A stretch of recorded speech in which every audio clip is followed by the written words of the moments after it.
जसं की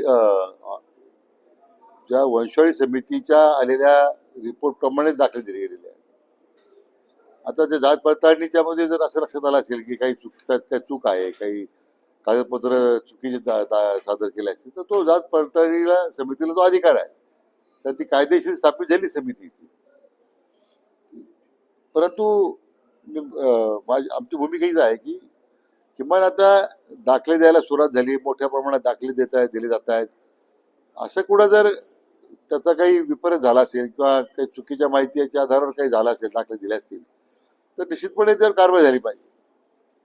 परंतु याच्यामध्ये आज मान्य जरंगे पाटलांचं मी जे पाहत होतो, स्टेटमेंट पाहत होतो, त्यामध्ये महसूल मंत्र्यांनी काही सूचना दिल्यात का, मग माजी मुख्यमंत्री एकनाथ शिंदे साहेबांनी त्यात काही केलंय का?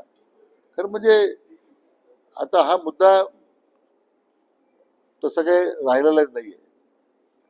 आता दाखले देण्याची प्रक्रियेने एवढा वेग घेतलेला आहे. सगळ्या प्रकारच्या ज्या योजना होत्या, शिष्यवृत्तीची योजना होती, ती पहिले 8वी 9वी 10वीला होती. आता आपण पहिलीपासून सुरू केली. मोठ्या प्रमाणात PhD होल्डर असतील, साई तुमच्या ज्या योजना आपण सारथीमध्ये घेतो त्या बाबतीमध्ये असेल, अशा अनेक आता प्रक्रिया वेगाने सुरू आहे. आम्ही आता सविस्तर शासनाने केलेल्या कार्यवाहीचा अहवाल आम्ही मान्य जरंगे पाटलांना पाठवतोय. आणखी त्यामध्ये त्यांना काही सूचना असतील तर आपण करू ना, आम्ही त्या सूचनेचा निश्चितपणे विचार करू. न्यायमूर्ती शिंदे साहेब यांनी त्या संदर्भात अतिशय चांगलं काम केलेलं आहे. आणि माझी आज सकाळी न्यायमूर्ती शिंदे साहेबांची चर्चा झालेली आहे. तर ते म्हटलं आता याच्यात काही फार दाखले देण्यासंदर्भात काय आता फार असा अडचणीचा मुद्दा राहिला नाही असेल तर आपण चर्चेतून हा प्रश्न सोडू शकतो. त्यामुळे मला वाटतं कोणाचे जरी पत्रावून दाखले दिले गेले नाही किंवा ते रद्द केले गेले अशी काही वस्तुस्थिती नाही आहे. आज शिर्डीचे ग्रामस्थ जे आहेत त्यांच्या समेत प्रशासनाची आम्ही एकत्र बैठक घेतली आणि मागचा जो कुंभमेळ्याचा अनुभव इतका चांगला नव्हता. म्हणजे विनाकारण त्याचा इतका विपर्यास केला गेला तर शेवटी इथं भक्तच कोणी फिरकलं नाही. तर त्याचे सगळे कटू अनुभव लक्षात घेऊन आता बऱ्यापैकी नियोजन करण्याची प्रक्रिया सुरू आहे. मोठ्या प्रमाणात सगळ्या गावकऱ्यांना सामावून घेत आपण ते काही योजनेची अंमलबजावणी करण्याचा प्रयत्न करतोय. जितकं जवळ साई भक्ताला येता येईल मंदिराच्या दर्शनासाठी तो आपण प्रयत्न करतोय. पार्किंगच्या नवीन सुविधा निर्माण होत आहेत. मला वाटतं शिर्डी एक आध्यात्मिक नगरी करण्यासंदर्भात सुद्धा नगरपालिकेने पाऊल उचलले आणि संस्थांनी सुद्धा आता पाऊल उचलले की ज्यामध्ये येणाऱ्या साई भक्ताला पुढच्या 6 महिन्यात वर्षभरात एक आध्यात्मिक नगरीमध्ये आपण आल्याचं त्या ठिकाणी अनुभूती आली पाहिजे. अशा अनेक योजना आपण घेतलेल्या आहेत. शिर्डी विमानतळाचं जे काम आहे ते पुष्कळ वेगाने पुढे येत आहे. मेगा इंजिनिअरिंग म्हणून कॉन्ट्रॅक्ट त्या ठिकाणी काम करत आहेत आणि बाकी मग ज्या सुविधा त्या ठिकाणी निर्माण करायच्या आहेत विमानतळाच्या संबंधी भोवताली, तर ते मला वाटतं ती आता प्लॅनिंग अथॉरिटी म्हणून त्यासाठी ते काम करत आहे. आता सगळ्या त्या अतिशय दुर्दैवी घटना होती. सगळ्या रिक्षांची तपासणी करायला सांगितलेली आहे. विना परवाना एकही वाहन शिर्डीमध्ये चालणार नाही अशा सक्त सूचना प्रशासनाने दिलेल्या आहेत. कठोर कारवाई करायला सांगितली आहे.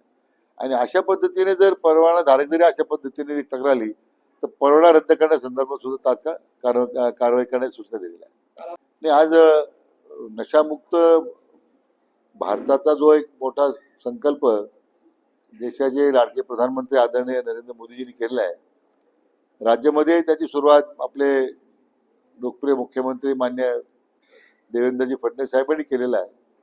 त्याला अनुसरूनच आज आपल्या राज्यातला पहिला जिल्हा अहिल्यानगर जिल्हा, ज्यामध्ये जिल्ह्याचे जे पोलीस अधीक्षक आहेत त्यांनी पुढाकार घेऊन ते अंमली पदार्थ विरोधी एक अभियान जनजागृती अभियान सुरू केलेलं आहे. आज मोठ्या प्रमाणात विद्यालयाची मुलं त्या ठिकाणी अहिल्यानगरमध्ये आले होते आणि आज काळाची गरज आहे. आज अंमली पदार्थाच्या माध्यमातून तरुण पिढीला एवढा विळखा घातलेला आहे आणि पालकही हातबल झालेले आहे. नशा करणारी मंडळी त्यांना काही कळत नाही आपण काय करतोय, एक पिढी उद्ध्वस्त होते. आणि जे त्या अशा अंमली पदार्थाचा धंदा करणारे जे लोक आहेत त्यांच्यावर मात्र आता कठोर कारवाई झाली पाहिजे. त्यांना कडक शासन झालं पाहिजे. हे तर एका बाजूला आम्ही कारवाई करू, पण दुसऱ्या बाजूला महाविद्यालयामध्ये विद्यालयात जाऊन त्या विद्यार्थ्यांपुढे काउन्सिलिंग सुद्धा करण्याची आवश्यकता आहे, तो सुद्धा मी आता निर्णय केलेला आहे. माझे पुणे नाशिकच्या बद्दल जी संदिग्धता होती तर दूर झालेली आहे. अर्थ स्टेशन जे आहे नारायणगावचं, त्याच्या कारण दाखवून ती रेल्वेनेच रद्द करण्याचा घाट घातला होता रेल्वे प्रशासनाने. पूर्वीच्या रेल्वे मंत्रालयाने त्याला मान्यता दिली होती, कारण तो 50-50% खर्च करणार होतो सरकार, राज्य सरकार आणि रेल्वे मंत्रालय. आता तर आपण 100% खर्च करण्याची तयारी दाखवलेली आहे. म्हणून एक आपले जे नामवंत शास्त्रज्ञ आहेत डॉक्टर काकोडकर यांच्या अध्यक्षतेखाली आता माननीय मुख्यमंत्र्यांनी समिती नेमलेली आहे की तो या सगळ्या विषयाचा जे आक्षेप व्यक्त केलेले रेल्वे बोर्डानं त्याचा अभ्यास करतील. त्याच्यामध्ये रेल्वे इन्फ्रास्ट्रक्चर कंपनीचे लोक आहेत, पुणे नाशिकचे विभागीय आयुक्त त्याच्यामध्ये आहेत. मला वाटतं या रेल्वेच्या बाबतीमध्ये मार्ग काढण्याचाच प्रयत्न आता सरकारने सुरू केलेला आहे. आता मला वाटतं 9 ऑगस्टचा सुद्धा जो निर्णय झालेला आहे चक्काजाम करण्याचा काही मंडळींनी घेतलेला आहे, मला वाटतं तो या GR निघण्यापूर्वी झालेला होता. माझी अपेक्षा आहे तो चक्काजामचा निर्णय ते आता स्थगित करतील अशी मला विश्वास आहे. जसं की साईबाबांची सेवा करताना येणाऱ्या कोट्यवधी भक्तांची या ठिकाणी सोय करताना जर शिर्डी मार्गे रेल्वे जात असतील तर त्याचं सगळ्यांनी खरं स्वागतच करायला पाहिजे. जे माझ्यावर टीका करतात ते सुद्धा बाबाचं दर्शन घेतातच ना, असं काही नाही की बाबाचं दर्शन घेत नाही. मला वाटतं त्यांनी शिर्डीच्या रेल्वेला विरोध करू नये जो कोण करत असेल, नाही तर मग बाबाचं कोप झाल्याशिवाय राहणार नाही. म्हणून माझी अपेक्षा आहे की ते शिर्डीच्या येणाऱ्या देशातल्या सगळ्या बाजूने येणाऱ्या भाविकांची सोय आपण त्यात करतोय. पण पुणा नाशिक रेल्वेला सुद्धा आम्ही हे जे शिर्डीहून थेट दोडी आहे तिथे स्टेशन करून त्याला जोडावं, म्हणजे मग थेट मुंबईला जाता येईल आणि डावीकडे वळालं तर पुण्याला जाता येईल असं आपण त्यामध्ये पहिल्या प्रस्तावात म्हटलं होतं.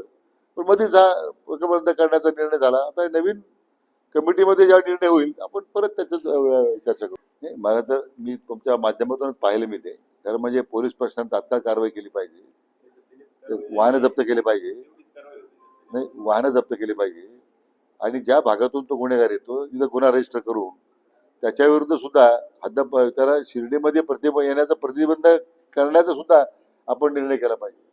कोणत्या काय कायद्यात बसतो काय बसतो आपण तपासून घ्या.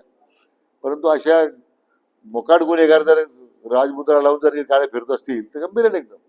पण तो राजमुद्रा लावणाऱ्या व्यक्तीचा तो म्हणजे तो तो तो आपल्या राजमुद्राचा अवमान आहे, तो गंभीर गुन्हा होऊ शकतो. मी बोललोय मुख्य कार्याधिकाऱ्यांशी, तर त्यांनी सुद्धा सकारात्मक प्रतिसाद दिलेला आहे. आम्ही पर्याय जागा कुठे शोधतो आता तिथं, मग त्या ठिकाणी ते मंदिर बांधता येतील आपल्याला. ते आता आज चर्चा झाली, प्रतिकराव शेळके यांची काही जमीन पुरी भूसंपादित केलेली आहे संस्थांनी, त्या सुद्धा मंदिराकरता योग्य जागा असेल, पण ते स्वतः पाहणी करतील, निर्णय करतील. मला वाटतं जागा निश्चित होऊ द्या. त्या मूर्त्या जर त्याच मूर्त्या करायच्या आणखी नवीन करून घ्यायच्या, तो निर्णय प्रशासनाने घ्यायचा आहे, गावकऱ्यांच्या समोराने करतील निर्णय. शिर्डी पोलिसांनी त्याची कारवाई केली, चौकशी निश्चितपणे केली असणार आहे, तरी माहिती घेतो मी. परंतु या राजमुद्राचा वापर करून तिथे जर लोकांची फसवणूक होत असेल तर गंभीर गुन्हा आहे. मला वाटतं त्याच्याबद्दल कडक कारवाई झाली पाहिजे असं मी स्वतः आता शिर्डी पोलीस स्टेशनला सूचना करणार आहे. फार लक्ष द्यायची गरज तिकडे काय त्या विषयात कशाला तुम्ही चर्चा करता. त्याच्यात ज्यांना